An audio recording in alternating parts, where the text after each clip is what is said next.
Hotel style வத்தக்குழம்பு recipe பார்க்கலாம். நல்லெண்ணெயில் சுண்டக்காய் வத்தலை வறுத்து எடுத்துக்கோங்க. இப்போ நல்லெண்ணெயில் கடுகு, வெந்தயம், மிளகு, சீரகம் போட்டுக்கோங்க.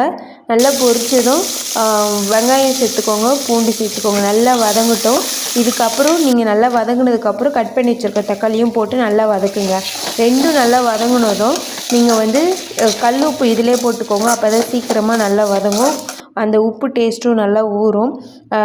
குழம்பு மிளகுத்தூளும் காரமிளகாத்தூள் 1/2 டேபிள் ஸ்பூனும் லைட்டாக மஞ்சத்தூள், தனியாத்தூளும் எண்ணெயிலே எல்லாத்தையும் சேர்த்து நல்லா வதக்குங்க. பச்சை வாசனை போகிற அளவுக்கு நல்லா எண்ணெயிலே வதக்கிட்டு கரைச்சி வச்சுருக்க புளி தண்ணி இது கூட சேர்த்துக்கோங்க. கொஞ்சம் உங்களுக்கு தேவையான அளவுக்கு தண்ணியும் ஊற்றி கொதிக்க வைங்க.